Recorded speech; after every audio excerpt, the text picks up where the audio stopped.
فرمائیے یقیناً جو عشری مجالس ہوئی ہیں اس میں کوئی مجلس بھی 1.5 گھنٹے سے کم کی نہیں تھی. ان لوگوں کی ہمت قابل ستائش ہے، سنتے رہے. اب یہ 15 گھنٹے تو 1 گھنٹے میں نہیں بیان ہو سکتے، اس لیے تھوڑا سا پیرائے بیان تبدیل کیا ہے اور کوشش کروں گا کہ کم سے کم ایک جز کا احاطہ ہو سکے. مکمل بات تو جو عنوان کا تقاضا ہے وہ بات مکمل طور پر نہیں ہو سکتی. ابھی وضاحت کیے دیتا ہوں کیوں. یہ بات پیش نظر رہے کہ جب ہم امامت کے مسئلے پہ بات کرتے ہیں اور کسی بھی امام کی شخصیت کو زیر بحث لاتے ہیں تو یہ بات ہمیشہ پیش نظر رہنی چاہیے ہر امام کے سلسلے میں کہ یہ جو پورا نظام امامت ہے یہ در حقیقت نظام حفاظت اسلام ہے. یعنی یہ امامت نبوت کو جاری رہنا نہیں ہے. امام جو ایک نیا انسٹیٹیوشن، نیا ادارہ جو بنایا گیا ہے اور اس کے مقاصد کے علاوہ یہ شریعت دینے کے لیے، قانون دینے کے لیے دنیا میں نظام نہیں آیا ہے. 1,24,000 انبیاء کا دین حضور کے علاوہ جو پہلے کے انبیاء ہیں ان کا دین آتا تھا، اس کے بعد پھر ایک نیا نبی آتا تھا اور وہ نیا نبی اسی پیغام کو دہراتا تھا جو اس سے پہلے دیا گیا ہے. قرآن مجید میں صراحت کے ساتھ یہ بات کہی گئی ہے کہ تمام انبیاء ایک ہی پیغام دیتے رہے، سب ایک ہی دین تھا. نام لے لے کے انبیاء کا بتایا گیا کہ یہ سب ایک ہی دین کے علمبردار تھے. تو جب سبھی ایک دین کے علمبردار تھے تو پھر ایک نبی کے بعد دوسرے نبی کی کیا ضرورت ہے. بنیادی بات یہ تھی کہ نبی جو پیغام دے کے جاتا تھا امتیں اس کو فراموش کر دیتی تھی یا اپنے اپنے مفادات کے تحت اس کے اندر ایسی ترامیم اور تبدیلیاں کر دیتی تھیں کہ حقیقت گم ہو جاتی تھی تفسیروں اور تشریحوں کے معاملات میں. چنانچہ پھر نیا نبی بھیجنا پڑتا تھا کہ وہی چیز جو پہلے ضائع ہو گئی ہے اس کے دوبارہ اعادہ کرے، اس کو تجدید کرے. اب 1,24,000 پیغمبروں کا سلسلہ یہاں تک پہنچا کہ آخری پیغمبر آ گیا.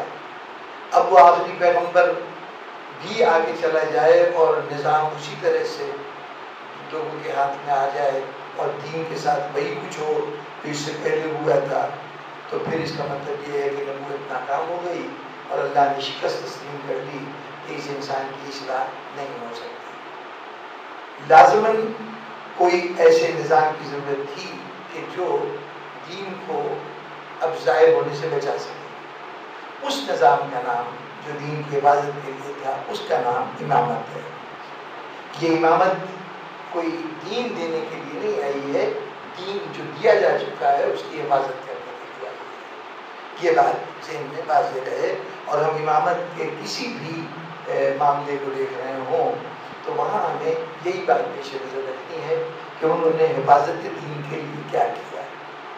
اچھا، حفاظت ہوتی ہے ہمیشہ کسی خطرے کے خلاف، کوئی اندیشہ، کوئی نقصان پہنچنے کا امکان، اس کے خلاف حفاظت ہوتی ہے. خطرہ ہمیشہ قوت سے ہوتا ہے، کمزوری کبھی خطرہ نہیں بنتی، طاقت خطرہ بنتی ہے. جب کبھی بھی جس سے بھی انسان اپنے آپ کو خطرے میں محسوس کرتا ہے اس کے کسی نہ کسی پہلو کو اپنے سے طاقتور سمجھتا ہے اور اسی اعتبار سے خطرے کا اس کو احساس ہوتا ہے. یا اپنے سے طاقتور سمجھے یا نہ سمجھے وہ دفاع کا نظام بناتا ہی اس وقت ہے جب یہ اندازہ ہو کہ کوئی اپنی طاقت سے حملہ آور ہوگا. اب طاقت کے ماخذ صرف 2 ہیں.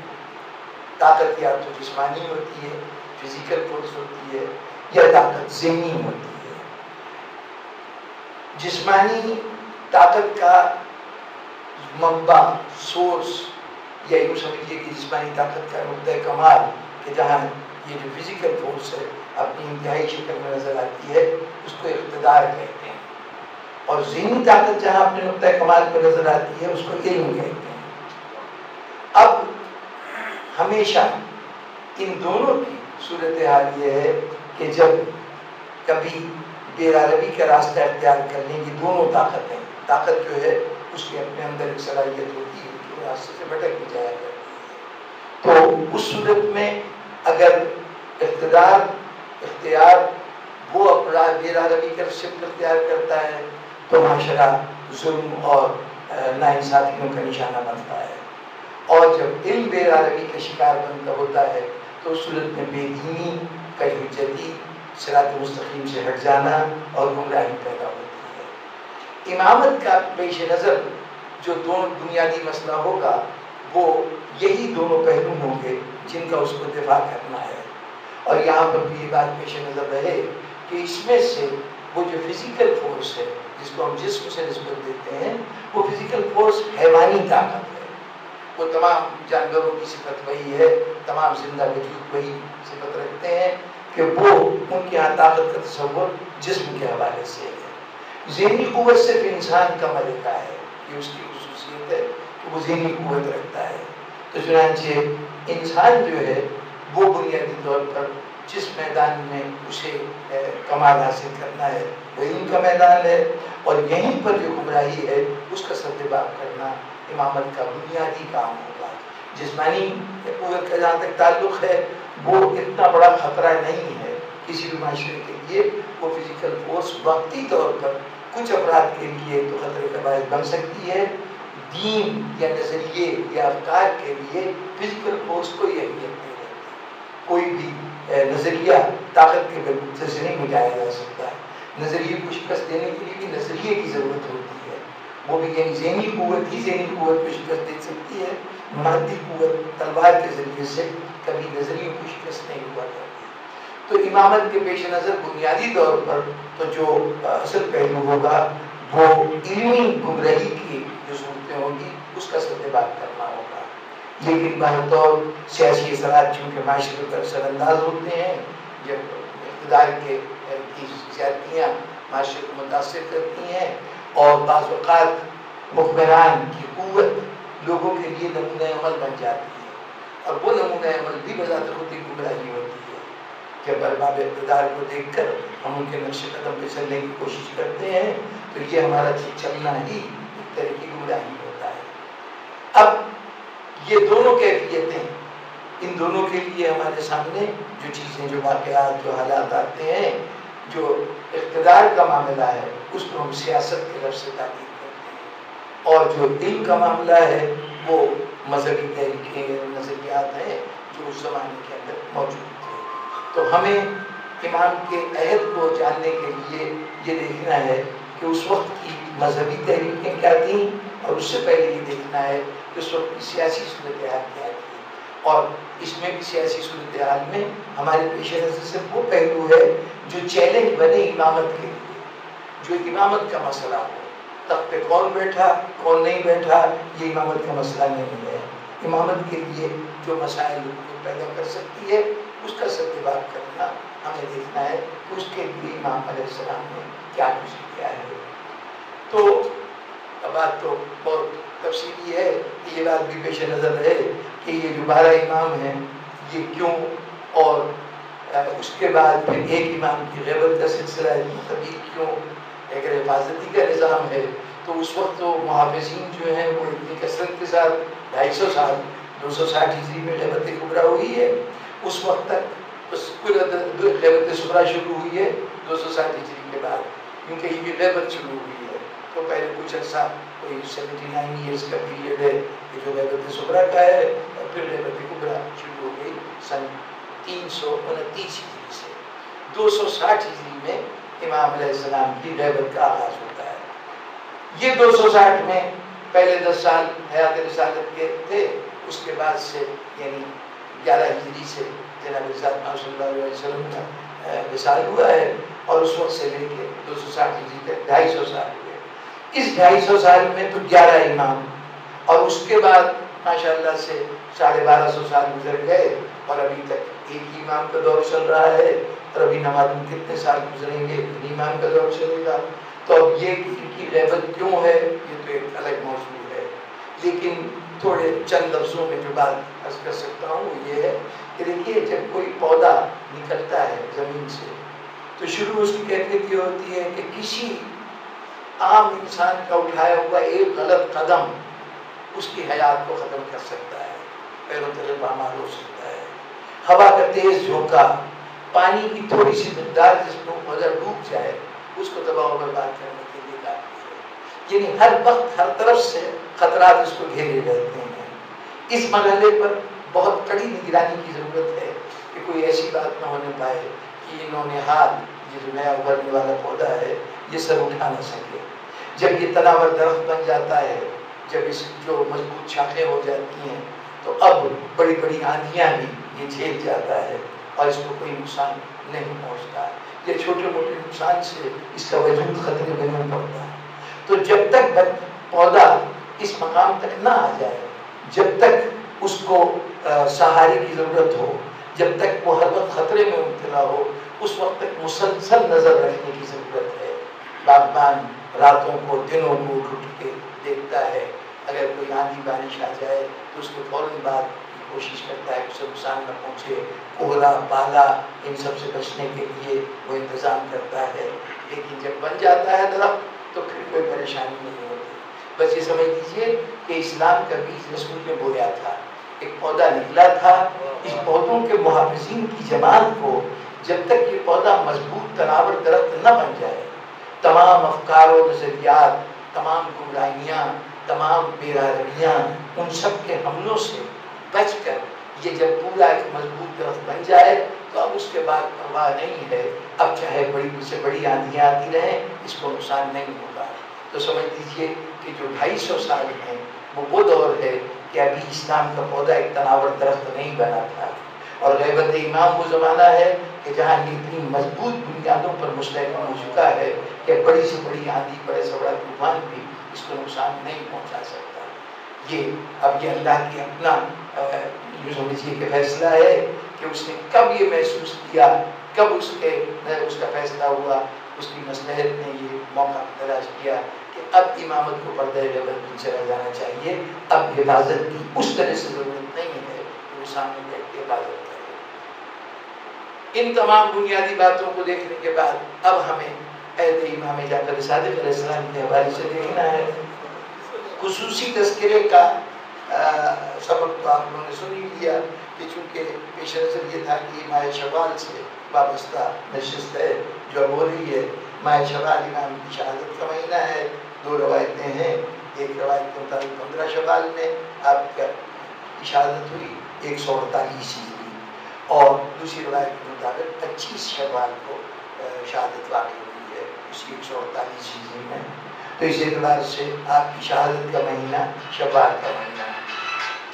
تو اس خیال سے یہ تھا کہ جناب امیر کا تذکرہ کیا گیا ان کے دور امامت کا رمضان میں، تو اب دور امام جعفر صادق علیہ السلام کی بات ہو جائے۔ ویسے بھی اس دور کی اور بھی بہت سی اہمیتیں ہیں، اس لیے اس کے اوپر بات ہونی چاہیے تھی۔ اس لیے بھی ایک پہلو اور بھی ہے کہ اکثر ہماری تاریخوں میں جہاں امام کا تذکرہ ملتا ہے، ان کا اور ان کے والد گرامی امام محمد باقر علیہ السلام کا، تو ایک جملہ آپ کو ہر جگہ ملے گا کہ ان کو موقع ملا کہ بنو امیہ اور بنو عباس کے تصادم کے دوران یہ فرصت ملی، ایک چانس مل گیا کہ جس کے دوران یہ لوگوں تک آل محمد کے علوم کو پہنچا سکیں۔ تو میں اس بات کو اپنے تمام میری فکر کی بنیاد ہے یہ بات کہ امامت کے متعلق اس قسم کا تصور کسی بھی امام کے متعلق کہ صاحب موقع نہیں تھا اس لیے نہیں کیا، موقع ہو گیا، ایسے حالات پیدا ہو گئے کہ جس میں ان کو کرتے ہوئے کوئی دشواری نہیں تھی تو انہوں نے کام کر دیا۔ وقت کا خیال کر کے فیصلہ کرنے والا ابن الوقت ہوا کرتا ہے۔ امام ابن الوقت نہیں ہے، امام زمانہ ہے، وہ وقت کا مالک و مختار ہے۔ وہاں پر وہ محتاج نہیں ہے کہ حالات اس کو کام کرنے پہ آمادہ کریں یا حالات اس کو اپنے مقاصد کو حاصل کرنے سے روک دیں۔ وہ جن حالات سے جیسے چاہے نتیجے حاصل کر سکتا ہے۔ امام کا سب سے بڑا کمال یہی ہے۔ ہم عام انسان جو ہیں وہ عمل میں تو آزاد ہیں لیکن عمل کے نتیجے میں آزاد نہیں ہیں۔ ہم کسی راستے پہ چلنے میں ہمیں اختیار دیا گیا تم اس راستے پہ چلو، لیکن یہ راستہ کہاں جا کے ختم ہوتا ہے یہ میری مرضی نہیں ہوگی، بلکہ قدرت نے خود اس راستے کی منزل متعین کر دی ہے، اسی منزل پہ جا کے ختم ہوگا۔ اب میری خواہش اس کو تبدیل نہیں کر سکتی۔ وہ جو کہا گیا تو عز من تشاء و تذل من تشاء، ہم جس کو چاہتے ہیں عزت دیتے ہیں اور ذلت دیتے ہیں. اس کا مطلب نہیں کہ اللہ میاں خیرات بانٹ رہا ہے، رکھی ہوئی ڈھیری رکھی ہے، ذلت کی بھی اور عزت کی بھی، تو جس کو خوش ہوتا ہے اس کو عزت دے دیتا ہے اور جو ناراض ہوتا ہے اس کو ذلت دے دیتا ہے. یہ بات نہیں ہے. کہنے کا مطلب یہ ہے، ارشاد پروردگار عالم کا مفہوم یہ ہے کہ ہم نے دو راستے متعین کر دیے ہیں. یہ راستہ ہے عزت کا، یہ راستہ ہے ذلت کا. اگر تم ذلت کے راستے پہ قدم رکھو گے تو دنیا کی کوئی طاقت تمہیں عزت کے مقام پہ نہیں پہنچا سکتی، اور اگر تمہیں عزت کے راستے پہ تم نے قدم رکھا ہے تو ساری قوتیں تمہیں ذلیل کرنے میں تل جائیں، ان کی کوششیں ناکام ہو جائیں گی، تم صاحب عزت رہو گے. اور اس کا مظاہرہ ہم تاریخ کے بہت سے حوالوں میں دیکھتے رہے ہیں. امام حسین علیہ السلام کے لیے کیا کچھ نہیں کیا گیا، لیکن امام حسین علیہ السلام کے عزت و مقام اپنے طور پر قائم و دائم ہے. اچھا، یہ دو بنیادی باتیں طے کرنے کے بعد کہ امام زمانہ کی بات کرتے ہوئے ہمیں پہلے تو یہ دیکھنا ہے کہ وہ حفاظت دین کے لیے کیا کرنا ہے. ان کے مقاصد کو، ان کے اعمال کو صرف حفاظت کے حوالے سے دیکھنا ہے، کسی اور حوالے سے نہیں. یہ بات یوں بھی اب ایک ضمنی بات آ گئی ہے، 2 منٹ کے لیے عرض کر دوں. ابھی ایک نوجوان طالب علم سے ملاقات ہوئی جو جامعہ مصطفیٰ ایران میں، اب جو تعلیمی نظام ہے ہمارے حوزہ علمیہ کا، اس میں ایک بڑا انقلابی قدم اٹھایا گیا ہے. اسے ایک یونیورسٹی کی شکل دے دی گئی ہے اور اس یونیورسٹی کا نام جامعہ مصطفیٰ ہے. اس کے بہت سے کیمپس ہیں، مشہد میں بھی ہے اور قم میں بھی ہے اور دوسرے اور شہروں میں بھی ہے. وہاں پر طالب علموں کے باقاعدہ کورسز ہوتے ہیں. اس میں مکمل طور پر دینی کورسز بھی لیے جا سکتے ہیں اور ایک آدھ دینی موضوع کے ساتھ کوئی دوسرے فزکس، کیمسٹری اور جتنے جدید علوم ہیں ان کو بھی لیا جا سکتا ہے. تو اس میں طرح طرح کے طالب علم پڑھتے ہیں. تو وہاں کے ذہین طالب علم سے جو دینی موضوعات پر وہاں علم حاصل کر رہا ہے، وہ ایم فل کا طالب علم تھا. اس کا ایک تھیسس بڑا اعلیٰ درجے کا تھیسس تھا. وہ دیکھتے ہوئے اس میں سے کچھ باتیں ایسی نظر آئیں کہ کتاب کو بار بار حوالہ دے رہا تھا، ایران کی چھپی ہوئی کتاب. تو میں نے اس سے پوچھا کہ آخر اس کتاب میں کیا خصوصیت ہے جو تم اس کا ذکر کر رہے ہو. کہا انہوں نے ایک بڑا نظریہ پیش کیا ہے زوردار قسم کا، اور وہ یہ کہ امام حسین علیہ السلام کا جو قیام تھا وہ خالصتاً حصول حکومت کے لیے تھا، اور اس کو بڑے شد و منع سے ثابت کیا ہے. تو میں نے کہا کہ تو تمہارا اس نظریے کے متعلق کیا خیال ہے؟ اس نے کہا کہ بظاہر امام حسین علیہ السلام کے سارے اقدامات سے یہی ظاہر ہوتا ہے کہ وہ حکومت حاصل کرنا چاہتے تھے. تو میں نے کہا تو حکومت تو حاصل نہیں ہوئی، اس کا مطلب امام حسین ناکام ہو گئے. اس نے کہا جی ہاں ناکام ہو گئے، لیکن اس ناکامی میں ہمیں کسی اعتراض کی گنجائش نہیں ہے، اس لیے کہ حق کے راستے میں اگر کوئی ناکام ہو جاتا ہے تو یہ بات کوئی اہمیت نہیں رکھتی، صرف یہ دیکھنا چاہیے کہ وقت پہ تھا کہ نہیں تھا. میں نے کہا یاد رکھو کہ اگر حق کے راستے میں کوئی قدم اٹھاتا ہے تو اس صورت میں حق کی منزل تک تو تاج نہیں ہوتی. امام حسین اس لیے ناکام ہوئے ہیں نا کہ بقول تمہارے اس لیے ناکام ہوئے ان کو تخت حاصل نہیں ہوا. تو حق کی منزل تک تو تاج نہیں ہوتی، حق کی منزل خدا ہوتا ہے. حق کے راستے پہ چلنے والا خدا سے قریب ہوگا یا تخت و تاج سے قریب ہوگا.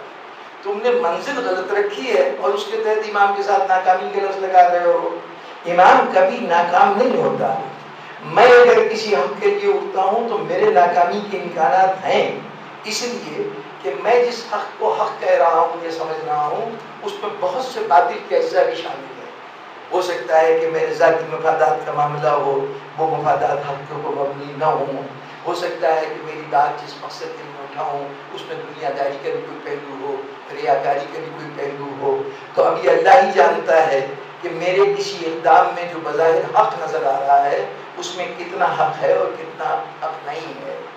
لیکن جہاں حق صرف حق ہوگا، خالص حق ہوگا، وہاں ناکامی کا کوئی امکان نہیں. قرآن مجید کا واضح فرمان موجود ہے، جاؤ الحق ہو زاہق الباطل ان الباطل کان زہوقا. حق ظاہر ہوا، باطل مٹ گیا. باطل تو ہے ہی مٹنے کے لیے، یعنی یہ حق کی صفت ہے، یہ اس کی کیریکٹرسٹک ہے، اس کی ان بلٹ کوالٹی ہے کہ وہ کبھی ناکام نہیں ہوتا، وہ باقی رہتا ہے. اور اس کے مقابلے میں باطل کی صفت یہ ہے کہ وہ لازماً مٹ جاتا ہے. تو یہ ہو ہی نہیں سکتا کہ حق اٹھے اور وہ ناکام ہو جائے. یہ اور بات ہے کہ ہم جس چیز کو حق سمجھ رہے ہیں حق کے پیش نظر وہ مقصود ہے یا کچھ اور ہے. ہم یہ سمجھ رہے ہیں کہ امام حسین السلام تخت و تاج کے لیے اٹھے تھے، تخت و تاج نہیں ملا تو ناکام ہو گئے۔ یہاں پر ہمیں اپنی سوچ کی اصلاح کرنا چاہیے، یا امام حسین کو حق پہ نہ مانو، اور اگر حق مانتے ہو اور عین حق مانتے ہو، جو ظاہر ہمارا عقیدہ ہے کہ ان کے یہاں باطل کا کوئی جز شامل نہیں ہو سکتا، میرے حق میں شامل ہو سکتا ہے، امام کے تصور حق میں کہیں باطل کی گنجائش نہیں ہے۔ جہاں امام حسین کے والد گرامی کے طرز عمل یہ ہو کہ وہ مغلوب دشمن کے سینے سے صرف اس لیے اتر آئیں کہ کہیں ذاتی غصہ نہ شامل ہو جائے اس دین کے عمل کے دوران، تو جو اپنے عمل کو اتنا خالص رکھنے کے قائل ہوں، عادی ہوں، ان کے عمل میں ناکامی کا کوئی تصور کبھی پیدا نہیں ہو سکتا۔ یختم اللہ علیہ، اللہ ان کے ہاتھ پر فتح دیتا ہے۔ یہ جناب حمید کے لیے جب وہ علم دیتے ہوئے حضور نے یہ باقاعدہ ایک اصولی بات فرمائی تھی کہ ان کے یہاں شکست کا کوئی تصور ہے ہی نہیں، تو بہرطور اپنے سامنے یہ مشکل منزلیں رکھ کر امامت کا جائزہ لیجیے، اور اس وقت اب یہ محسوس کیجیے کہ اگر کہیں ٹھوکر لگ رہی ہے اور نتیجہ وہ نہیں نکل رہا ہے تو پھر وہاں پر اپنے تصور کا صحیح تجزیہ کیجیے اور یہ دیکھیے کہ کہاں ہم سے غلطی ہوئی ہے، امام کے متصور مقام کو سمجھتے ہیں۔ بس جناب والا یہ بنیاد تھی گفتگو کی، اب آئیے ذرا سے تاریخی واقعات۔ امام علیہ السلام کا دور امامت، یہ دور امامت میں صرف تاریخی اعتبار سے کہہ رہا ہوں، ورنہ امام کا دور ختم نہیں ہوتا، اس کی امامت مسلسل جاری و ساری رہتی ہے۔ ہمارے یہاں یہ نبوت کے دور تو ہوتے ہیں کہ ایک نبی کا زمانہ ختم ہو گیا، دوسرا نبی آ گیا تو اس کا دور ختم ہو گیا۔ امامت کا دور کبھی ختم نہیں ہوتا۔ حضرت موسیٰ آج ویلڈ نہیں ہے، ہم ان کو کوٹ کر کے حق و باطل کا فیصلہ نہیں کر سکتے، جائز ناجائز حلال و حرام کا فیصلہ حضرت موسیٰ حضرت عیسیٰ کے اقوال پہ نہیں ہو سکتا۔ اب آج اگر کوئی کسوٹی ہے تو وہ صرف پیغمبر صلی اللہ علیہ وسلم ہے۔ حضرت موسیٰ کی شریعت اس وقت نہیں رہتی جب حضرت عیسیٰ کا دور شروع ہو جائے، حضرت موسیٰ سے پہلے کی شریعت ختم ہو گئی جب حضرت موسیٰ کا دور شروع ہوا۔ ہر نبی کا دور شروع ہوتا ہے اور اگلے نبی کے آنے کے بعد وہ دور ختم ہو جاتا ہے، لیکن امامت کا دور کبھی ختم نہیں ہوتا۔ یوں یعنی آج بھی جو کچھ جناب امیر نے کہا ہے وہ حلف آخر ہے، جو امام حسین نے امام حسن نے فرمایا ہے وہ سب اپنی جگہ پر حجت ہے۔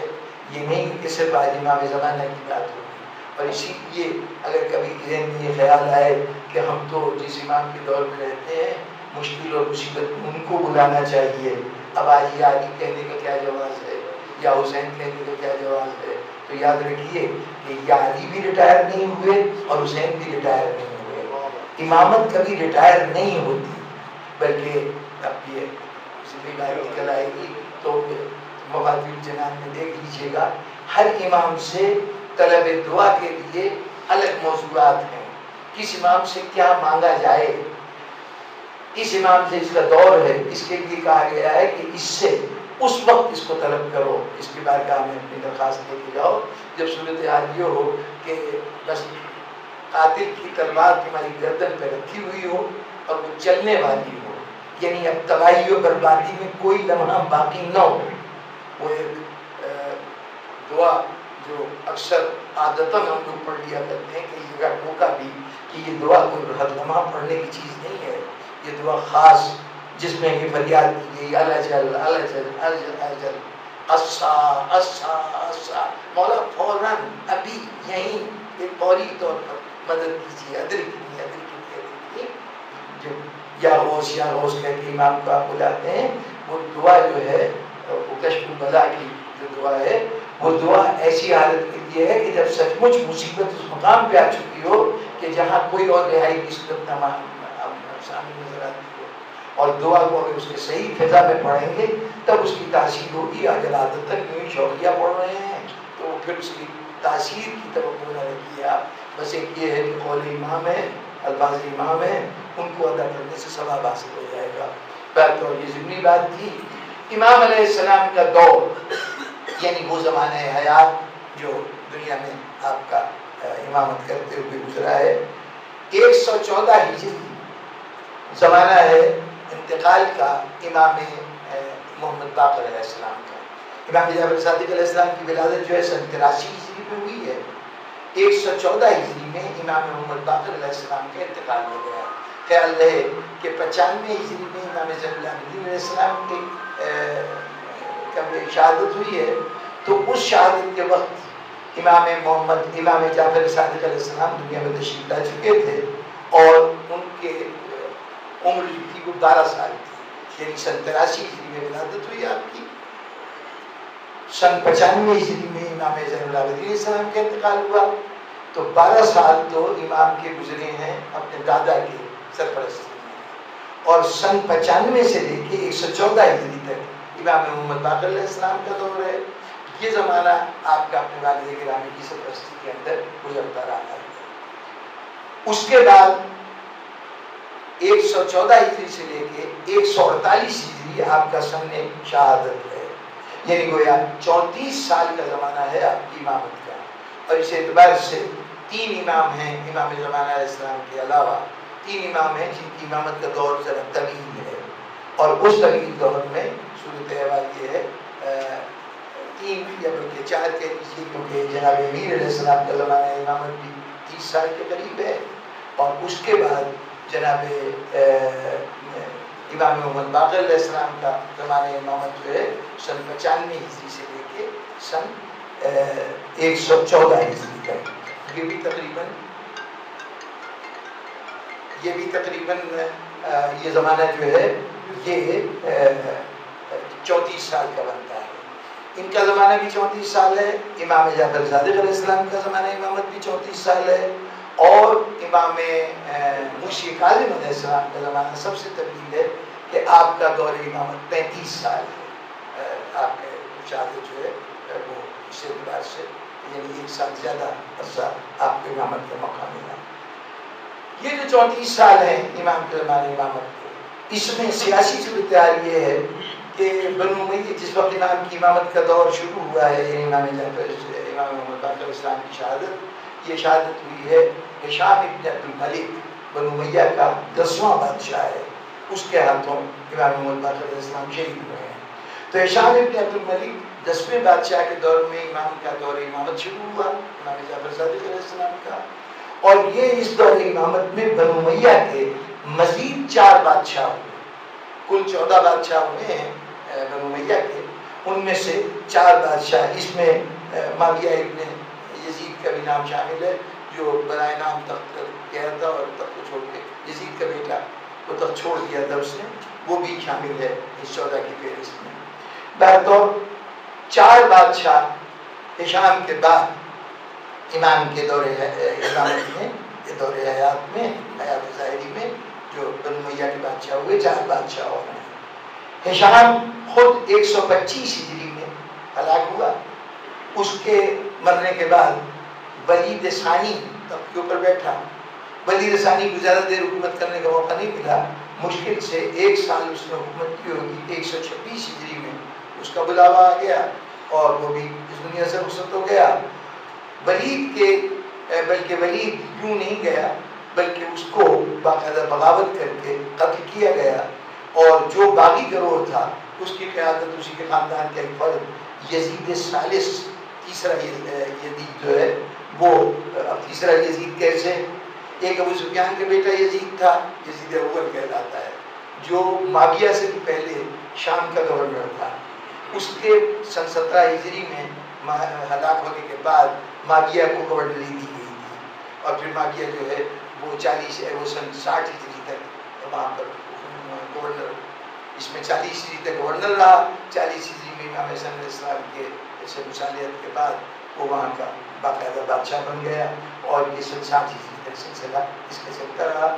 سن 60 ہجری رجب میں یہ ہلاک ہوا ہے اور اس کے بعد سے یزید کا دور شروع ہوا. تو پھر یزید ثانی آیا، یعنی جو یزید امام حسین علیہ السلام کے یزید ہے وہ یزید ثانی ہے. اور پھر یزید ثالث وہ ہے جو تخت کے اوپر قابض ہوا ہے ولید کو قتل کر کے. یزید ثالث کو بھی زیادہ دیر حکومت کرنے کا وقت نہیں ملا. یہ مشکل سے 6 مہینے تک اس کے عالم انتظار رہا کہ اس کو پیغام ازل آ گیا اور یہ طبعی موت مر گیا. یہ جب مر گیا تو اس کی جگہ پہ اس کا بھائی ابراہیم تخت کے اوپر بیٹھا. اور یہ ابراہیم اس کو بھی چین سے حکومت کرنے کا موقع نہیں ملا. 126 ہجری میں ہی سب واقعات ہو گئے. 127 ہجری میں ابراہیم تخت کے اوپر بیٹھا. ابراہیم کے خلاف مروان کے پوتے، یہ مروان ہی کی نسل ہے، یہ ساری کی ساری. ایک اور مروان کا ایک بیٹا تو تھا عبد الملک، جس کی یہ ساری اولاد ہے جو حکومت کرتی رہی. ولید ابن عبد الملک، ہشام ابن عبد الملک، سلیمان ابن عبد الملک، یہ سب اس کی اولادیں چل رہی تھیں. اب مروان ہی کا ایک اور بیٹا ہے جس کا نام محمد تھا، اس کا بیٹا مروان ثانی کے نام سے، اس نے اپنے طور پر حکومت کے اصول کی جدوجہد شروع کی، اور اس نے ابراہیم جو دمشق کے اندر حکمران ہو گیا تھا اس کے خلاف اس نے محاذرائی کی، اور چھوٹی موٹی بہت سی جنگوں کے بعد عین الجار ایک مقام ہے وہاں پر لڑائی ہوئی، اور 127 ہجری میں اس لڑائی کے اندر مروان ثانی کو شکست ہوئی، ابراہیم کو شکست ہوئی، اور مروان ثانی دمشق کے اوپر آ کے قابض ہو گیا.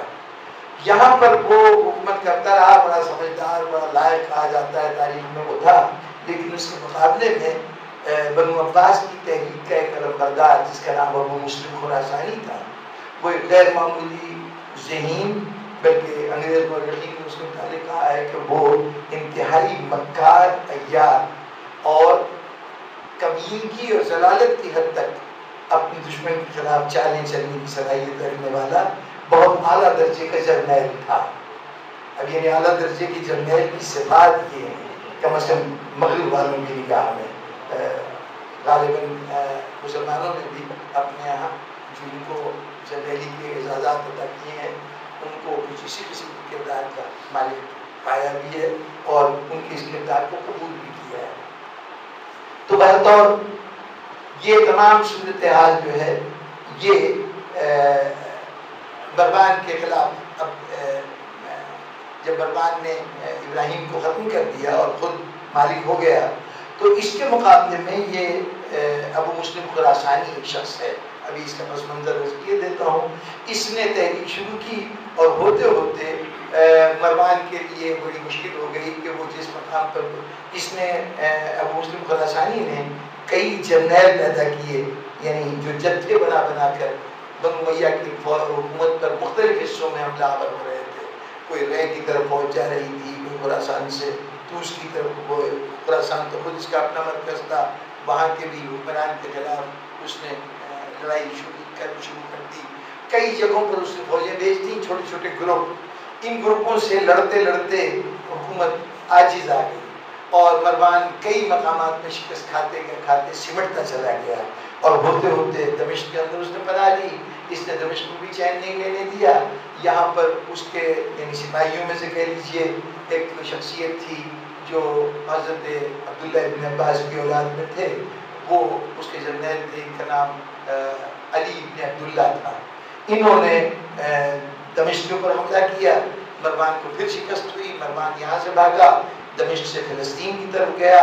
فلسطین میں بھی اس نے تعاقب کیا علی ابن عبداللہ نے، اور وہاں پر جا کر یہ علی ابن عبداللہ کا پورا شجرہ سن لیجیے کہ علی ابن عبداللہ ابن محمد ابن علی ابن عبداللہ ابن عباس، یہ یعنی حضرت عباس رسول اللہ صلی اللہ علیہ وسلم کے چچا حضرت عباس ابن عبد المطلب اس نسل کا آدمی ہے. اس نے وہاں پر جا کر یہ مروان جا کے چھپ گیا تھا ایک چرچ میں. یہ وہاں پر پہنچا اور وہاں پہ جا کے اس کے اوپر حملہ کیا. مروان نے مقابلہ کرنے کی کوشش کی لیکن ظاہر کے مقابلہ نہیں کر سکا. ایک نیزہ اس کے سینے میں لگا اور اس کے نیزہ لگنے کے نتیجے میں بنو امیہ کی سلطنت کا خاتمہ ہو گیا. یہ جمادی الاخر کے 132 ہجری کی بات ہے. یہ 132 ہجری میں یہ سلسلہ اختتام کو پہنچا. اب بنو عباس کا دور شروع ہوا. یہ بنو عباس کون ہے اور کیا ہے، اس کے سلسلے میں اتنی سی بات پیش نظر رہے کہ جو میرے زیادہ تفصیل میں نہیں جاؤں گا، صرف بنیادی باتیں عرض کر دوں. بنو عباس حضرت عباس جناب رسالت پاک صلی اللہ علیہ وسلم کے چچا ہیں. بڑی محترم شخصیت ہے، ہمارے لیے بھی انتہائی قابل احترام. حضور کو بھی ان سے بہت محبت تھی اور انہوں نے اعلان اسلام بہت بعد میں کیا، لیکن ان کے بہت سے واقعات اور حالات کے اعتبار سے یہ بڑی دلچسپ بات یہ کہ حضرت ابو طالب کے اس سے زیادہ قربانی کے واقعات پر تو ان کو مسلمان نہیں مانا گیا، اور حضرت عباس چونکہ ایک شاہی نسل کے باپ قرار پائے بعد میں، تو پھر محدثین نے کہا کہ انہوں نے اپنے ایمان کو ظاہر نہیں کیا تھا، مومن ہو چکے تھے، ایمان کو ظاہر نہیں کیا تھا، یعنی ان کے لیے تو تقیہ جائز ہے، حضرت ابو طالب کے لیے کسی قسم کی رعایت کرنے کو موجود تیار نہیں ہے۔ بات اور یہ حضرت عباس کی اگر بات کروں تو پوری تفصیلی گفتگو چاہیے، یوں سمجھ لیجیے کہ حضور کے پسندیدہ شخصیتوں میں سے ہیں، حضور سے بے پناہ محبت کرتے تھے، یہ فتح مکہ سے بہت پہلے ہجرت کر کے آ گئے تھے، یہ بھی حضور کے پاس مدینے میں رہتے تھے۔ ان کے بیٹے عبداللہ ابن عباس یہ بڑی مشہور شخصیت ہیں، ان کو بڑی تاریخ میں بڑی اہمیت حاصل ہے، لیکن خیال ہے کہ یہ اہمیت اس وقت نہیں تھی، اس وقت یہ اپوزیشن پارٹی کے رکن تھے، چونکہ جناب امیر علیہ السلام کے شاگرد تھے، اور یہ بنی ہاشم کا پورا گھرانہ حکومت سے نزدیک اپوزیشن سے تعلق رکھتا تھا، ان سے کسی قسم کی ہمدردی اور تعلق نہیں پایا جاتا تھا۔ آپ یوں اندازہ لگائیے، آج تو صورت حال یہ ہے کہ ہمارے بھائیوں اہل سنت کے احادیث کے ذخیرے میں ابو ہریرہ کے بعد سب سے بڑا راوی جو پایا جاتا ہے وہ حضرت عبداللہ ابن عباس ہے، لیکن یہ عبداللہ ابن عباس جو ہیں وہ صحیح بخاری کے تو راوی ہیں۔ اس سے پہلے جو کتاب سب سے پہلے لکھی گئی حدیث کے سلسلے میں، کچھ باتیں اس سلسلے میں ہو چکی ہیں، شاید سے لوگ موجود ہیں، موطأ امام مالک ہے وہ کتاب، کہ امام مالک نے سب سے پہلے حدیث کے مجموعہ تیار کیا تھا۔ یہ حدیث کے تجربے کے سلسلے میں، حدیث کے مجموعے کے سلسلے میں ایک بات تاریخ میں درج ہے کہ جب ہارون رشید ایک مرتبہ مدینے آیا تو امام مالک اپنی کتاب لے کے آئے پیش کرنے کے لیے، حضور یہ دیکھیے ہم نے دین محمدی کی خدمت سر انجام دی ہے۔ اس نے کہا کہ ہاں ہم اس کتاب سے واقف ہیں اور ہمارے یہاں بچوں کو اسی کے ذریعے سے تعلیم دی جاتی ہے، حدیث رسول اسی کے ذریعے بتائی جاتی ہیں، لیکن ایک بات بڑی حیرت کی ہے کہ اس میں حضرت علی اور عبداللہ ابن عباس کی روایات نہ ہونے کے برابر ہے، آپ نے ان کا ذکر نہیں کیا، یعنی اس وقت جس طرح حضرت علی کو نظر انداز کیا جاتا تھا ویسے ہی عبداللہ ابن عباس کو نظر انداز کیا جاتا تھا۔ خیال رہے کہ امام مالک کا دور وہ ہے کہ ابھی بنو امیہ کا دور چل رہا تھا، اس دور میں امام مالک کی کتاب ترتیب دے رہے تھے، چنانچہ جب بنو عباس کا دور آیا اور انہوں نے فوراً یہ سوال کیا تو ان کے ہاں عبداللہ ابن عباس کی کوئی روایت نہیں تھی۔ اس کا جواب امام مالک نے بڑا دلچسپ دیا تھا، امام مالک نے کہا کہ یہ دونوں شخصیتیں ہمارے علاقے سے تعلق نہیں رکھتی تھی، یعنی مدینے کے تھے امام مالک تو ان کا ہمارے علاقے سے تعلق نہیں رکھتی تھی۔ کیوں تعلق نہیں رکھتی تھی؟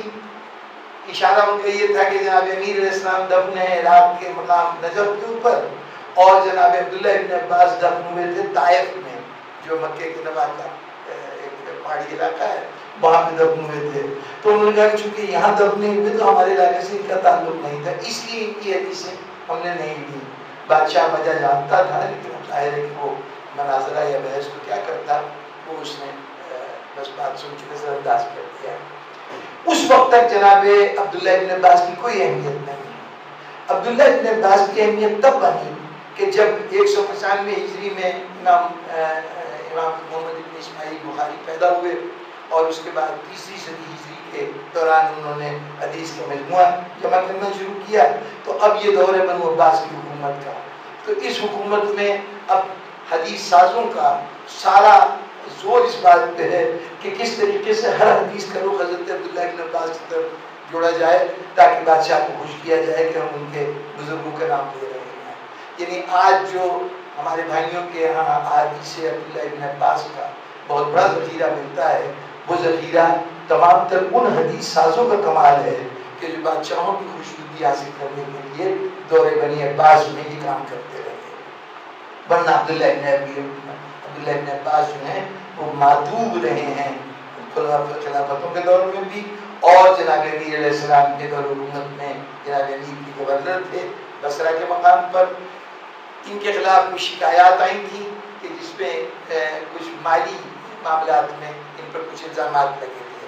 جناب امیر نے فوراً حکم دیا کہ اپنے سارے حسابات کے ساتھ فوراً کوفے پہنچو اور آ کے مجھے آپ کے حساب دو۔ عبداللہ ابن عباس میں یوں کہیے کہ وہ چونکہ ابھی ایک دور گزرا ہے حکومت کا حضرت علی علیہ السلام سے پہلے، جس میں اپنے عمال کے ناجائز اور غلط کاموں کی بے پناہ پشت پناہی کی جاتی تھی، خاص طور پر اپنے جو اعزا تھے ان کے لیے اپنی جان تک دینا منظور تھا، ان کو نقصان نہ پہنچنے پائے، جو اس سے پہلے کی خلافت تھی۔ اس کے بعد جناب علی علیہ السلام کی خلافت بالکل بدلا ہوا مزاج تھا، یہاں کسی رعایت کی کوئی گنجائش نہیں تھی، کسی رشتہ دار کے لیے، کسی تعلق کے لیے۔ عبداللہ ابن عباس کو ان میں یہ ضبط نہیں تھا، وہ برداشت نہیں کر سکے کہ مولا کائنات مجھ سے بھی جواب طلب کر رہے ہیں، یعنی میں ہر اعتبار سے ان کا شاگرد، ان کا اتنا قریبی عزیز، اور مجھ سے جواب طلبی کی جا رہی ہے۔ چنانچہ وہ جواب دینے کے بجائے بصرہ سے سیدھے مدینے چلے گئے، یعنی گویا اپنے طور پر عملی طور پہ استعفیٰ دے کے اور لا تعلق ہو گئے۔ اس کے بعد ہی جناب امیر علیہ السلام کی شہادت ہو گئی، ورنہ جناب امیر وہاں بھی ان کو نہ چھوڑتے اور ان سے حساب پہلے لے لیتے، اس کے بعد ہی ان کا استعفیٰ منظور کیا جاتا۔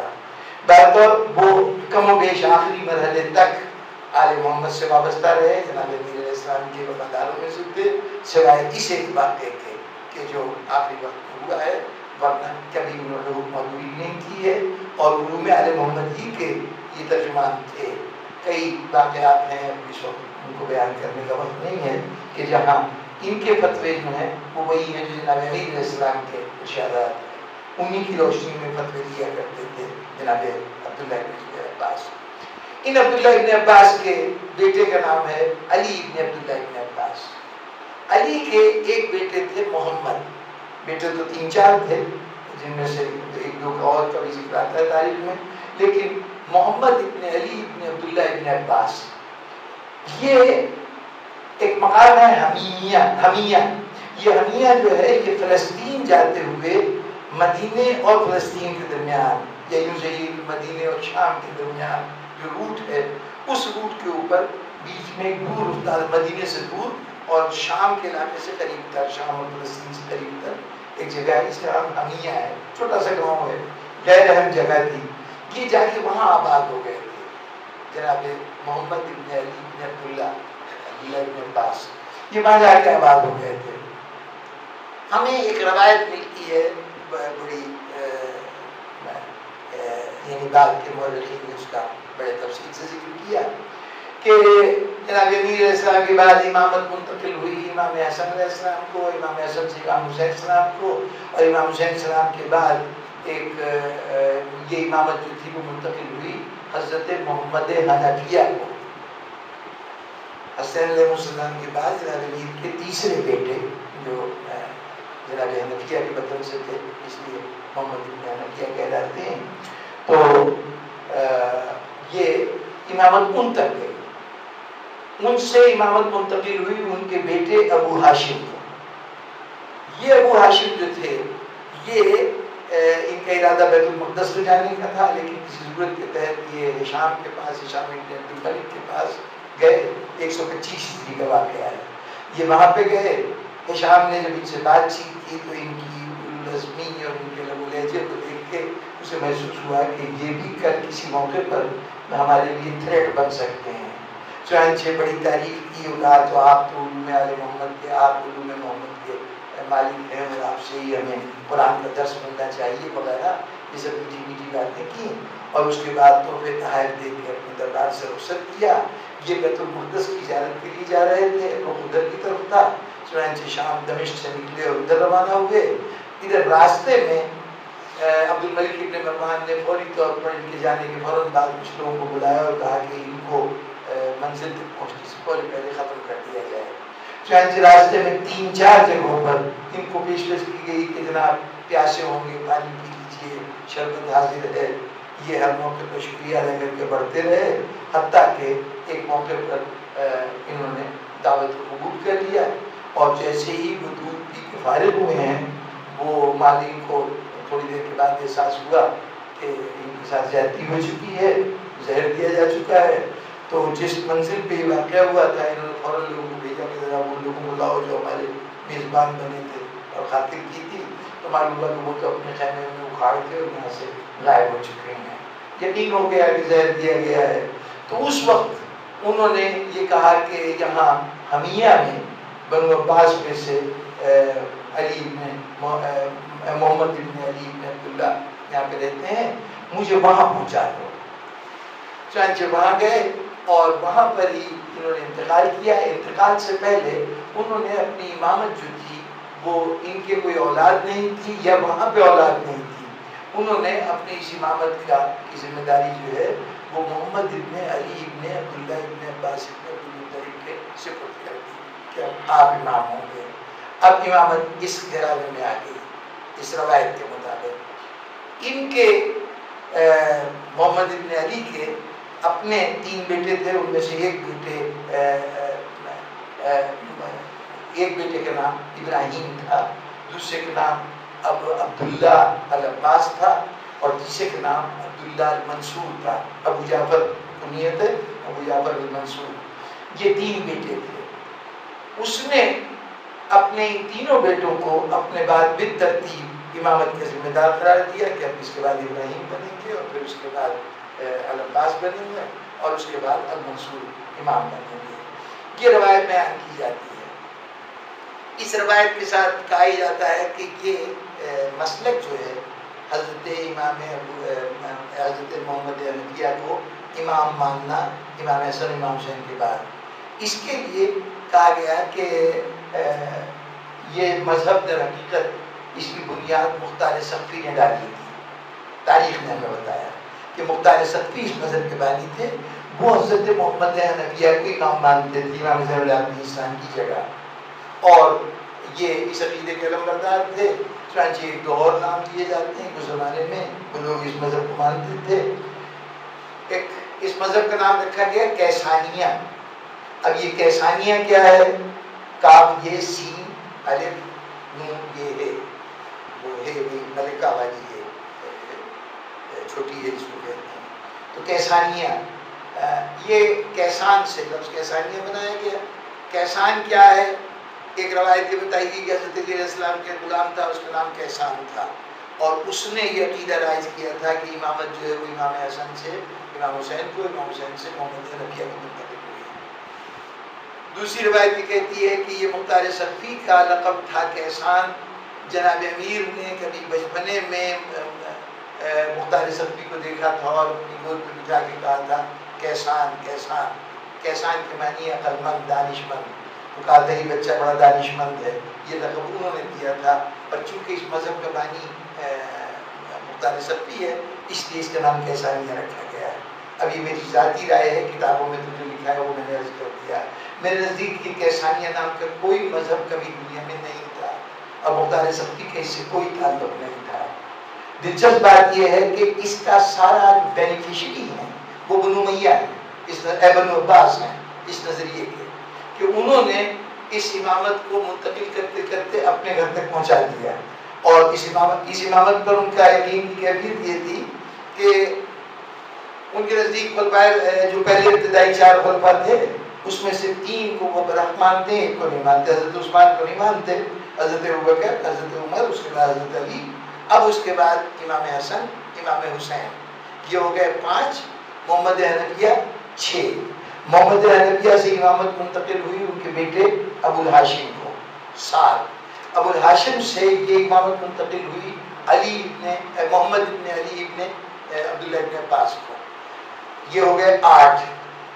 ان سے امامت منتقل ہوئی ان کے 3 بیٹوں ابراہیم، العباس اور منصور کو، 8 اور 3 11۔ چنانچہ منصور کے بیٹے کا نام مہدی رکھا گیا اس خیال سے کہ وہ حدیث موجود تھی 12 اماموں کی، تو انہوں نے کہا اس حساب سے یہ ہمارا 12واں ہے تو اس کو مہدی نام قرار دیا گیا۔ اس حد تک انہوں نے اس عقیدے کو پوری طرح سے تربیت پہنچائی اپنے اعمال کے ذریعے۔ لیکن دلچسپ بات ہے کہ لفظ کیسانیہ کا استعمال مختار سقفی کے ساتھ تو ہوتا ہے، جنہوں نے فائدہ اٹھایا اس سو کالڈ تصور امامت سے، ان کے لیے کیسانیہ کا لفظ کسی نے استعمال نہیں کیا۔ کسی مورخ نے نہیں کہا کہ بنو عباس کیسانی تھے، یا ابو العباس، یا اس کا بڑا بھائی ابراہیم، یا چھوٹا بھائی منصور، یہ سب کی سب کیسانی مسلک کے قائل تھے۔ یہ در حقیقت یہ مختار کا نام بھی کیسانیہ کے لیے یوں لیا گیا کہ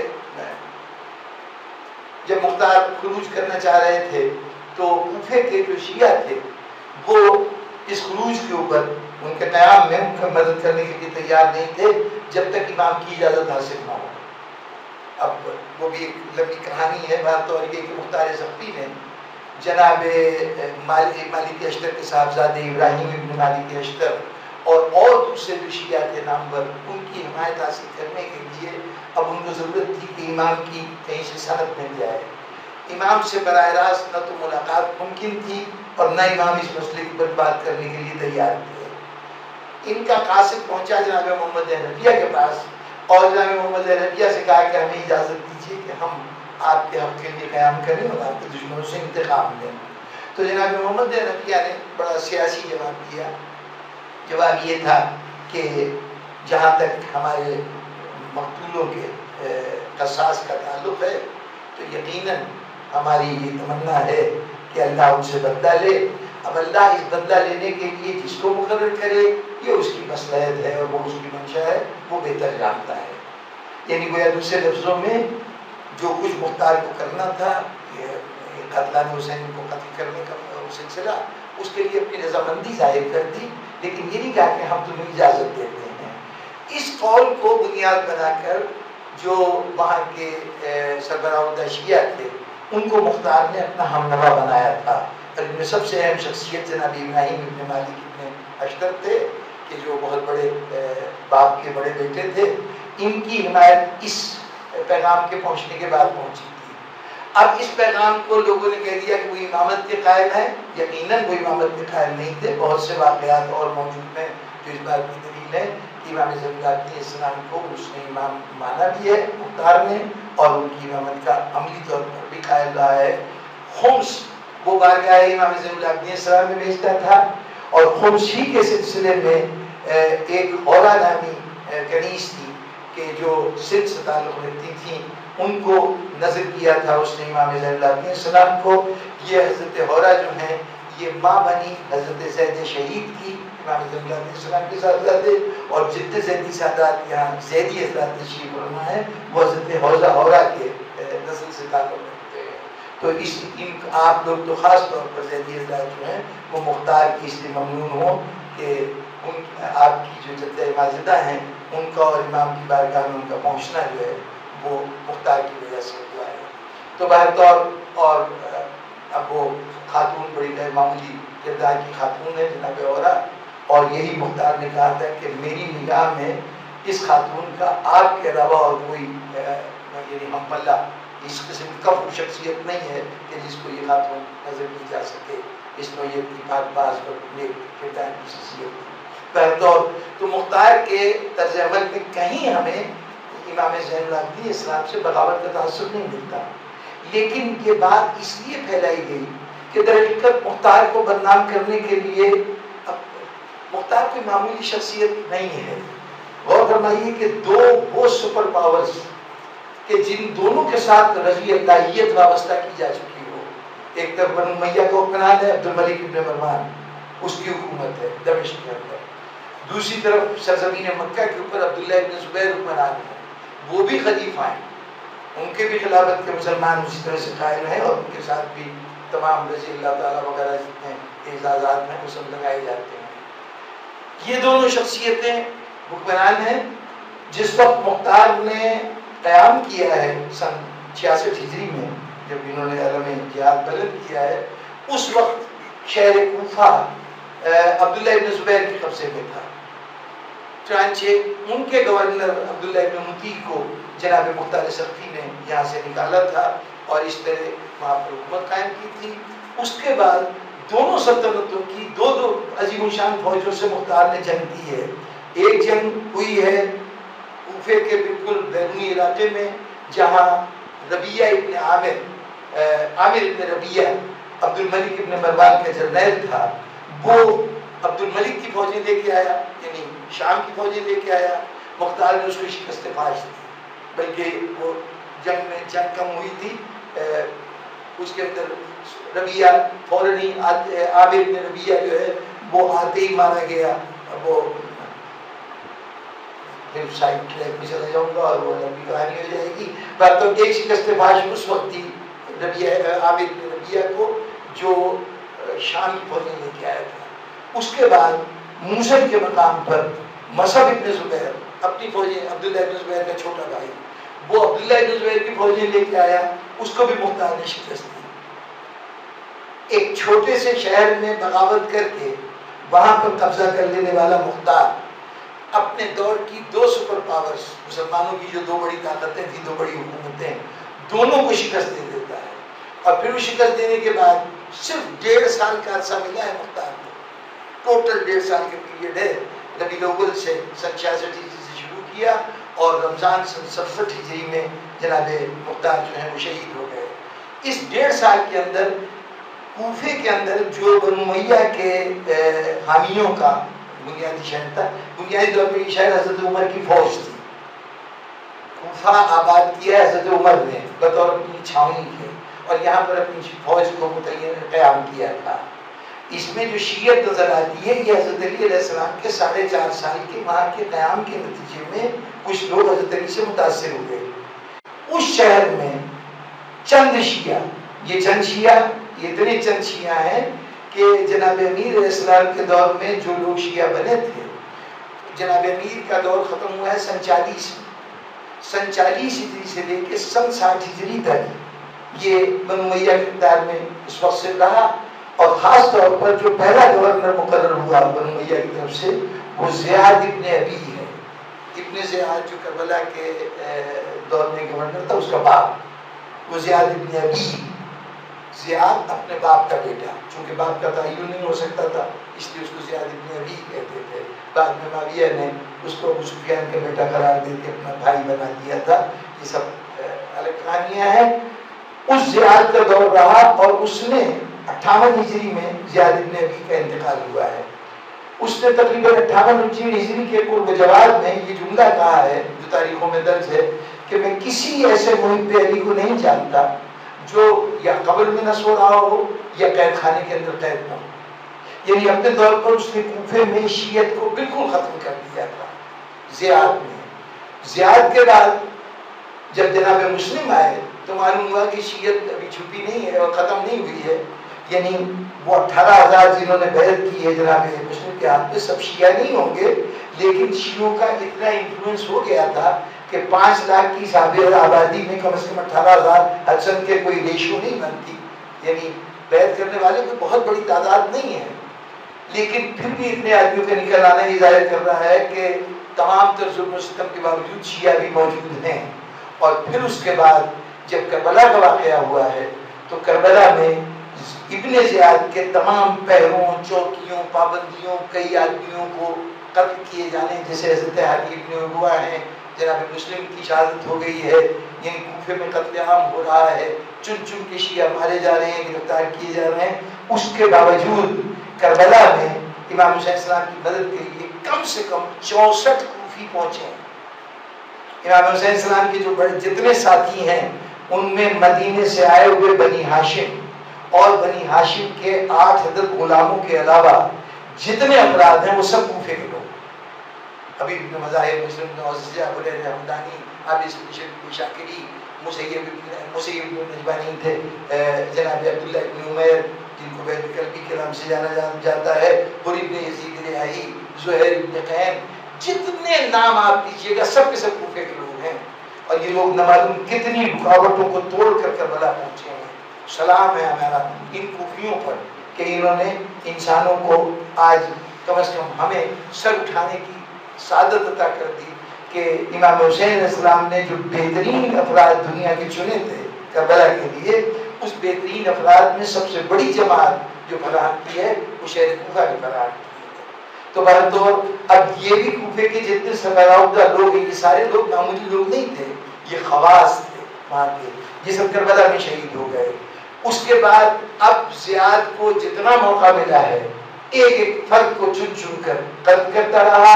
اس کے بعد حجاج ابن یوسف سقفی اس کا دور آیا، اس نے باقی ماندہ شخصیتیں ڈھونڈ ڈھونڈ کے کہ اس نے جنگ صفین میں جناب امیر کی حمایت میں جنگ کی تھی، لے آؤ پکڑ کے، عورتوں تک کو لے آ کے موت کی سزائیں دی جاتی رہیں اور شیعہ ختم کیے جاتے رہے۔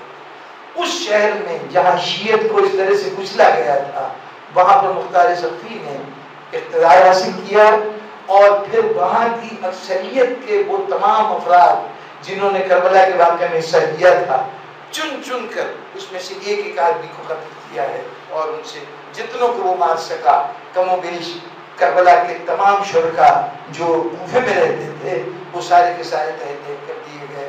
تاریخوں میں تو 70,000 اور بہت سے لفظ استعمال ہوتے ہیں، لیکن وہ مبالغہ ہے، مطلب یہ کہ ہزاروں آدمیوں کو مارا۔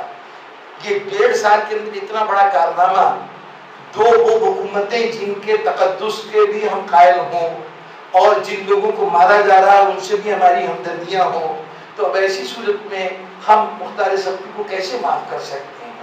چنانچہ جو دنیا کا عیب ہو سکتا ہے مختار سبتی کے نام لگایا گیا، اور چنانچہ جناب سبت ابن جوزی نے کتاب لکھی ہے ائمہ تلبیس، تو یعنی وہ ائمہ جنہوں نے لوگوں کو گمراہ کیا، گمراہی کی اور ائمہ، اس میں غالباً دوسرا یا تیسرا نام مختار سبتی کا ہے کہ اس نے کیسانیہ مذہب ایجاد کیا اور اس مذہب میں اپنی امامت کا دعوے دار ہوا، اور پتہ نہیں کیا کیا کچھ اس سے کہانیاں اسے منسوخ کر کے، بلکہ وہ نبوت کا مدعی تھا اور پتہ نہیں کیا کچھ اس نے جو جھوٹ ہو سکتا تھا۔ مسلمان مورخین کی بڑی خوبی رہی ہے کہ جس سے دشمنی ہوتی ہے اس پہ کوئی عیب پھر اٹھا کے نہیں رکھتے، سب اس کی طرف ٹھوک دیتے ہیں، جتنا زیادہ الزام ہو سکتا ہے لگا دیتے ہیں۔ اس میں مختار کو کون معاف کر سکتا تھا؟ چنانچہ جہاں بہانہ جو جواز بنا وہ فراہم کیا گیا اور مختار کو مجرم بنانے کی کوشش کی گئی اور کہا گیا کہ یہ کیسانی مذہب کا بانی ہے، یہ شیعوں سے بھی متنفر کیا جائے۔ یہ میں عرض کر دوں کہ کوفے کے شیعہ جو مختار کی قیادت کو قبول کرنے سے صرف اس وقت تک ہچکچا رہے ہیں جب تک ان کے پاس کوئی سند امام کی طرف سے نہ آ جائے، ان شیعوں سے یہ توقع ہی نہیں ہو سکتی کہ وہ امام زین العابدین اسلام کی امامت کو مانتے ہوں اور مختار سبتی محمد حنفیہ کی امامت کی بات کرے اور وہ مختار سبتی کی قیادت کو قبول کر لیں۔ ان کی قیادت کو قبول کرنا خالصتاً رضاکارانہ تھا، یہ کسی جبر کا نتیجہ نہیں ہے۔ اگر کوفے کے شیعہ ان کا ساتھ دے رہے ہیں تو وہ اپنی مرضی سے دے رہے ہیں، اور وہ اسی وقت ساتھ دے سکتے ہیں جب پوری طرح یقین ہو کہ اس کا جہاد یا اس کا میدان میں اٹھنا یہ برحق ہے اور ہمیں اس کا ساتھ دینا چاہیے، ورنہ وہ کبھی ساتھ نہ دیتے۔ تو غرض یہ کہ یہ کیسانیہ مذہب جو ہے یہ محض تاریخ کی ایک داستان ہے جو کھڑی گئی ہے مختار کو بدنام کرنے کے لیے، حالانکہ اگر اس کو کوئی دعوے دار ہے تو وہ یہ بنو عباس ہیں۔ اور میں سمجھتا ہوں کہ جناب ہاشم، ابو ہاشم جو بیٹے ہیں حضرت محمد حنفیہ کے، جن سے امامت لینے کی بات کی جاتی ہے، وہ بھی کسی امامت کے دعوے دار نہیں ہوں گے۔ ہوا یہ ہے کہ جب انہیں فلسطین کے راستے میں زہر دیا گیا اور انہیں احساس ہو گیا کہ اب میری زندگی کے دن باقی ہیں، تو ایسے موقع پہ ہر شخص کی تمنا ہوتی ہے کہ کاش اپنوں کے قریب پہنچ جائے۔ اب یہاں نزدیک ترین اگر کوئی اپنے تھے تو بنو عباس میں سے محمد ابن علی ابن عبداللہ ابن عباس تھے۔ انہوں نے خواہش کی کہ اچھا مجھے بجائے اس کی کہ میں غیروں میں کے ہاتھوں میں مروں، مجھے وہاں بھیج دیا جائے۔ وہاں جا کے ان کا انتقال ہو گیا۔ اب انتقال ہونے کے بعد ان سے جو دل چاہے منسوخ کر دیا جائے کہ انہوں نے آ کے امامت ہمیں دے دی اور ہمیں اپنا نائب بنا دیا، بات اور یہ بنو عباس کا سلسلہ شروع ہوا۔ اب جو یہ امامت تھی، یہ امامت کا بھی اعلان نہیں کیا گیا، اس وقت پس پردہ ہی ساری باتیں ہوتی رہی۔ انہوں نے اس وقت یہ جو شخصیت تھی جس کا نام محمد ابن علی ابن عبداللہ ابن عباس ہے، یہ بڑا سمجھدار آدمی تھا۔ حمیہ جس جگہ پر یہ لوگ آباد تھے، چھوٹا سا گاؤں تھا، یہاں پر کوئی پولیٹیکلی امپارٹنٹ جگہ نہیں تھی، لیکن جس راستے پہ تھا یعنی مدینے سے دمشق کا جو راستہ تھا اس میں یہ مقام واقع تھا۔ چنانچہ آنے جانے والے قافلوں میں یہ اپنی بات کرنے کا ان کو موقع بہت زیادہ ملتا تھا۔ اس طریقے سے پروپیگیشن کی بہت زیادہ گنجائش تھی۔ اس نے یہاں پر یہ تاثر دینا شروع کیا کہ اچھا ایک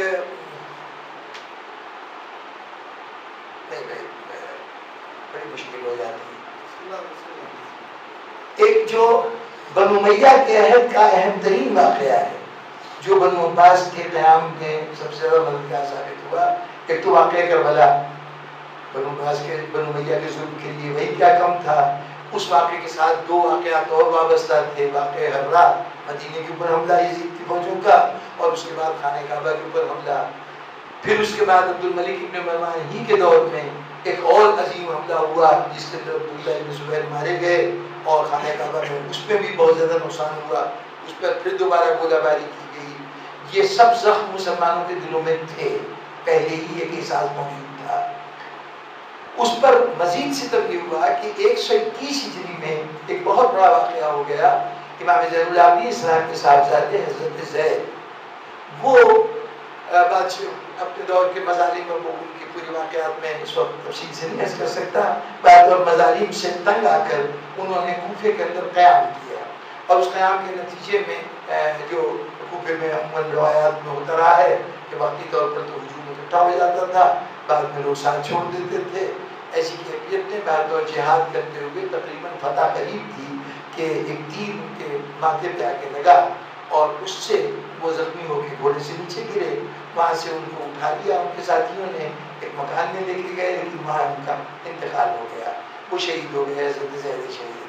ان کو صرف یہ سمجھ کر کے بنو امیہ ان کے ساتھ اچھا سلوک نہیں کریں گے، تو ان کی لاش کو دریائے فرات کے اندر کنارے پر ذرا سے پانی کے اندر ریت کھود کر اور وہاں پر ان کو دفن کر دیا گیا، اوپر سے پانی بہا دیا گیا تاکہ نشان قبر نہ ملے۔ لیکن دیکھنے والے مخبر نے یہ اطلاع بنو عباس کو پہنچا دی اور نتیجے بنو امیہ کو پہنچا دی اور یہ قبر کھود دی گئی۔ حضرت زید بن زید شہید کا جنازہ نکالا گیا، لاش سر کاٹ کر تو بھیج دیا گیا شام میں، لیکن جسم کو کناسا ایک محلہ تھا، ایک علاقہ تھا شہر کوفہ کا، وہاں پر آپ کو سولی پہ چڑھا دیا گیا، اور یہ سولی پہ چڑھے رہے۔ 121 ہجری میں شہادت ہوئی ہے 2 سفر کو۔ زیدی حضرات یاد رکھیں، ان کے مجلس اعلیٰ حضرت زید شہید کی تاریخ شہادت 2 سفر ہے۔ تو ہمارے اشتیاق زیدی صاحب پر ہوا کرتے تھے، ان کو بڑا شوق تھا کہ 2 سفر کو مجلس کی جائے، لیکن میں کبھی ہاتھ نہیں آیا اتفاق سے 2 سفر کو، اس لیے یہ ہو نہیں سکا۔ بات اور جس کو موقع ملے اس دن حضرت زید شہید کے مثال ثواب کی مجلس کر سکتا ہے۔ حضرت زید شہید کی لاش وہاں پر 125 ہجری، جس میں ہشام کی موت ہوئی، ہشام ابن عبد الملک تھی، وہ جب مر گیا اور ولید ثانی تخت کے اوپر بیٹھا تو ولید ثانی نے اس لاش کو اتروا کر نظر آتش کرنا چاہا، اور پھر جو کچھ بھی وہ جلانے کی کوشش کی گئی، باقی ماندہ ہڈیوں کو وہاں پہ دفن کر دیا گیا ہے۔ اور اب جب آپ نجف اشرف سے کربلا معلیٰ جائیں تو نجف سے باہر نکلتے ہی، یعنی کوفے کا شہر، اور کوفے کے شہر سے راستہ جاتا ہے کربلا معلیٰ کے لیے، تو راستے میں تقریباً پہلا جو بڑا مزار ملتا ہے وہ جناب زید شہید کا ہے۔ ان زید شہید کے واقعے نے ایک مرتبہ پھر واقعہ کربلا کی یاد تازہ کر دی۔ تقریباً وہی علاقہ ہے کوفہ کربلا کے قریب، وہیں پر آل رسول میں سے ایک خون بہایا گیا۔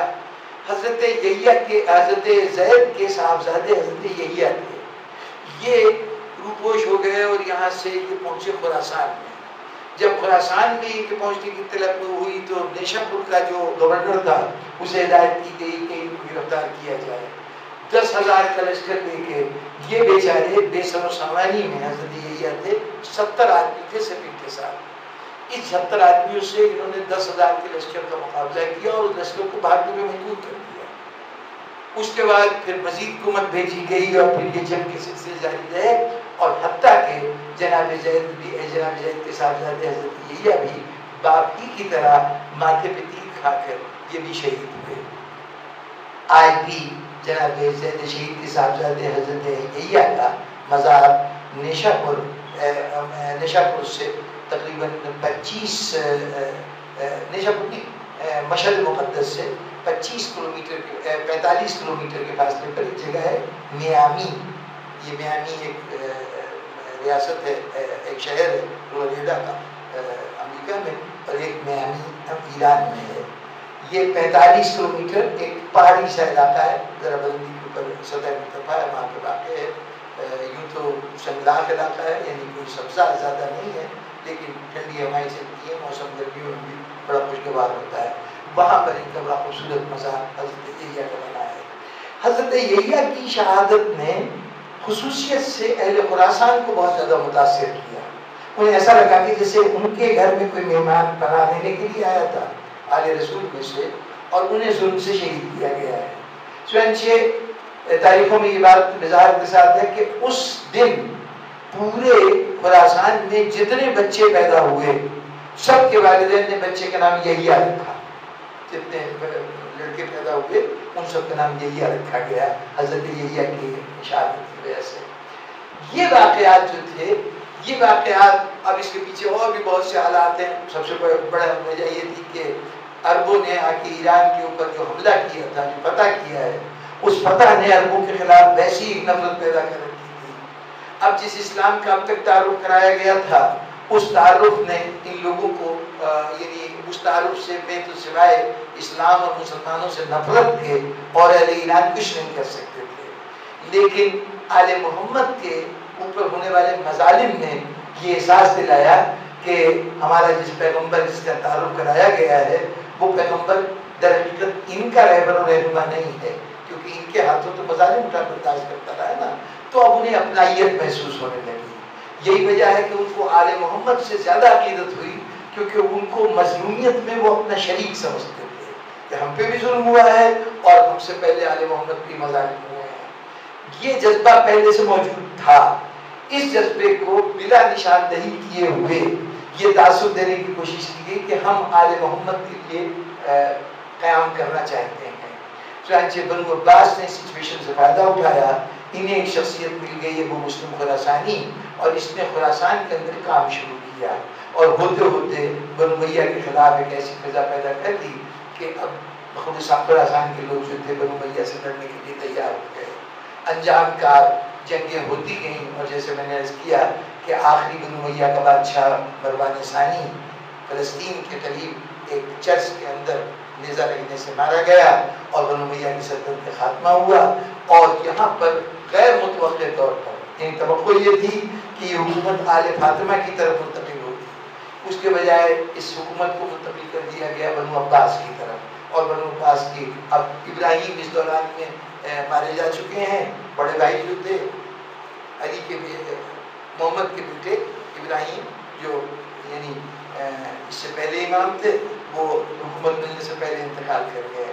اس کے بعد عباس الصفان پہلا حکمران بنا بنو عباس کا، اور پھر دوسرا حکمران تھا منصور دوانیکی۔ یہ امام جعفر صادق علیہ السلام کے حیات کا سمجھیے کہ یہی خاطر ہے امام جعفر صادق علیہ السلام کا۔ امام جعفر صادق علیہ السلام کی 148 میں شہادت ہو گئی، جبکہ اس کے بعد منصور کی حکومت چلتی رہی۔ بغداد شہر اس کے بعد آباد ہوا اور دارالحکومت بنا، اب تک کوفہ دارالحکومت تھا۔ اس سارے مرحلے میں جو بات اصل جس کی طرف یعنی جس کو میں خطرے کی بات میں نے کی تھی، وہ خطرہ یہ تھا کہ جناب امین علیہ السلام کے دور حکومت کے بعد پہلی مرتبہ ایک ایسا موقع آیا تھا کہ بنو فاطمہ کا نام لے کر ایک تحریک شروع کی گئی، اور وہ تحریک اپنے جس مقاصد کے لیے تحریک کی گئی یعنی بنو امیہ کا خاتمہ اور حکومت کا قیام، تو حکومت کے قیام تک کی منزل آ گئی۔ یہ وہ موقع ہے کہ جہاں پر امام جعفر صادق علیہ السلام کے لیے پوری گنجائش ہے، اور پورے حالات ایسے ہیں کہ جہاں پر اگر وہ چاہیں تو یہ تمام تر، اب چونکہ عوام الناس کے نزدیک تو اس وقت جو اصل تحریک چلی ہے وہ امام حسین السلام کی شہادت ہے، زید شہید کی شہادت ہے۔ ان کے وارث امام جعفر صادق علیہ السلام ہیں۔ ابو العباس الصفار ان کے جانشین نہیں ہے، منصور ان کا جانشین نہیں ہے، بنو عباس ان کے جانشین نہیں ہے، لیکن اس موقع پر امام جعفر صادق علیہ السلام نے ارادتاً اعلان کے ساتھ صورتحال سے فائدہ اٹھانے کی کوئی کوشش نہیں کی۔ ابو مسلم خراسانی نے پہلے زبانی طور پر بعض روایات میں ملتا ہے کہ پیشکش بھی کی کہ آپ کے لیے تاج حاضر ہے، میں نے اس سب کو حاصل کیا ہے، آپ کو پیش کر دیتا ہوں، لیکن امام نے کہا کہ نہیں، یہ ہم اس سے کوئی دلچسپی نہیں رکھتے۔ اب یہاں پر یہ سوال پیدا ہوتا ہے کہ آخر امام نے اس تخت و تاج کو کیوں ٹھکرا دیا؟ یہ سوال میرے لیے تو کوئی اہمیت نہیں رکھتا، ان کے لیے اہمیت رکھتا ہے جو یہ سمجھتے ہیں کہ امام کے واسطے تخت و تاج حاصل کرنا اس کے فرائض امامت میں شامل ہے، یا امام حسین علیہ السلام نے جو کچھ کیا تھا تخت و تاج کے اصول بھی کیا تھا، وہ وضاحت کریں کہ آخر تخت و تاج یہاں مل سکتا ہے، کیوں نہیں حاصل کیا گیا۔ لیکن آپ کے لیے میں عرض کر دوں کہ یہ امتحان کی وہ منزل تھی کہ جہاں دین کے تحفظ کے لیے بتانا تھا کہ اس وقت صحیح صورت میں دین کی حفاظت کیسے ہو سکتی ہے۔ ذرا غور فرمائیے کہ ایک وہ شخص اس اقتدار کو حاصل کرنے کا ذریعہ بنا ہے جس کو مؤلف نے یہ کہا کہ یہ اپنے ظلم و جور میں اور اپنے مقاصد کے اصول میں انتہائی کمینی حرکتیں کرنے کے لیے بھی تیار تھا اور تھوڑا سمجھدار جرنیل تھا. اس نے یہ تمام حرکتیں کر کے یہ حکومت حاصل کی ہے. اب اگر یہ آل محمد کو پیش کی جائے تو کیا آل محمد اس کو قبول کر لیں؟ خیال رہے کہ جناب امیر علیہ السلام کو حکومت پیش کی جا رہی ہے صرف اتنی شرط کے ساتھ کہ ایک زبان سے یہ کہتے ہیں کہ میں سنت شیخین پر عمل کروں گا. جناب امیر زبانی ظاہر ہے کہ جب تخت کے اوپر بیٹھ جاتے تو پھر سنت شیخین پہ عمل کرتے یا نہ کرتے کس کی مجال تھی کہ جناب امیر سے کہتا سنت شیخین پہ عمل کیجیے. جنہوں نے یہ کہہ کے کہ سنت شیخین پہ عمل کیا جائے کروں گا انہوں نے سنت شیخین پہ عمل نہیں کیا. حضرت عثمان کے بہت سے واقعات میں حوالہ دے سکتا ہوں کہ جہاں حضرت ابوبکر اور حضرت عمر کے طرز عمل سے صریحاً انحراف کیا ہے اس کے بالکل خلاف، جس میں سب سے بڑی بات تو مروان کا شہر کے اندر داخلے کی اجازت دے دینا. یہ مروان جناب رسول کا نکالا ہوا مروان اس کے بعد حکم، ان کو شہر بدر کیا گیا تھا. حضرت ابوبکر اور حضرت عمر نے ان کو مزید 10 فرسخ دور کر دیا تھا کہ ان حدود میں داخل نہیں ہو سکتے یہ باپ بیٹا. حضرت عثمان نے دونوں کو بلایا اور ماشاءاللہ سے پھر اپنا بہن داماد بھی بنایا. مروان کی شادی اپنی بیٹی کے ساتھ کر دی اور پھر سارے واقعات ہوتے رہے. تو یہ صریحاً خلاف ورزی تھی سنت شیخین کی. جنہوں نے وعدہ کیا تھا انہوں نے پورا نہیں کیا. اگر علی بن ابی طالب کہہ دیتے کہ کر دوں گا تو نہ کرتے کیا فرق پڑتا. یا جناب امیر سے کہا گیا کہ آپ جب آپ کے اقتدار جبرن لوگوں نے آگے اصرار کر کے آپ کے سے درخواست کی کہ آپ حکومت قبول کر لیں. اس وقت بھی حکومت قبول کی تو لوگوں نے کہا کہ یہ معاویہ کو رہنے دیجیے شام کے اندر، اسے مت چھیڑیے. لیکن جناب امیر علیہ السلام نے کہا کہ نہیں، میں ایک لمحے کے لیے برداشت نہیں کر سکتا. معاویہ کو فوراً حکم جاری کیا گیا فوراً آ کے رپورٹ کرو. یہ نہیں کہا تھا کہ تمہیں معذور کیا گیا. جناب امیر نے صرف رپورٹ کرنے کی ہدایت کی تھی. اس نے حکومت دوری کی اور اس کے بعد واقعات آپ کے سامنے ہیں. جس علی نے زبانی طور پر بھی اپنے دین میں اتنی ملاوٹ قبول نہیں کی، باطل کو اتنا نہیں آنے دیا کہ وہ خلافت راشدہ کے سوکال خلافت راشدہ کے ابتدائی خلفاء کی سنت پہ عمل کرنے کا اعلان بھی کرنے میں تیار نہیں ہوئے. ان کا جانشین امام جعفر صادق علیہ السلام سے آپ یہ توقع کرتے ہیں کہ مکر و فریب ظلم زیادتی سے حاصل کی گئی حکومت ان کو پیش کی جائے اور وہ اس حکومت کو قبول کر لیں. اگر یہ بات ہوتی تو پھر دنیا کے حکمرانوں میں اور امامت میں کوئی فرق نہ ہوتا. بنیادی طور پر امامت کا اس حکومت سے کوئی تعلق ہی نہیں تھا. یہ ایک الگ بحث ہے. لیکن یہ بھی امام علیہ السلام نے اس موقع پر دیکھیے ایگریڈ پارٹی ہیں، اتنے نقصانات اٹھا چکے ہیں. اہل بیت کے کتنے افراد ہیں جو قتل و غارت گری کا نشانہ بنتے رہے. اس کے بعد ان سے بڑھ کر کون ہو سکتا تھا کہ جو اس موقع پر یہ چاہے کہ اقتدار ہاتھ میں مل جائے. چلیے انتقام نہیں لیں گے، جو کچھ ماضی میں ہو چکا ہے اس کے سلسلے میں کچھ نہیں کریں گے، لیکن کم از کم اتنا تو کر لیں کہ وہ اپنی زندگی کے مسائل کو کم کر لیں، اپنی تکالیف کو خاتمہ کر دیں. لیکن امام نے یہ سب نہیں کیا. یہ تمام تحریصات آپ کو متاثر نہیں کر سکیں. اور آج امام نے ہمیں یہ بتا دیا کہ جو جناب امیر علیہ السلام نے اس وقت ان کی بات کو قبول نہیں کیا تھا، اس کے لیے بھی ایک دلیل دے دی. اپنے بعد آنے والے امام رضا علیہ السلام جن کو تخت پیش کیا جا رہا ہے اور آپ انکار کر رہے ہیں، سب کے لیے وہ ایک جواز فراہم کر دیا کہ اس امامت کا اس تخت و تاج سے جو اس طریقے سے حاصل کی جائے اس سے کوئی تعلق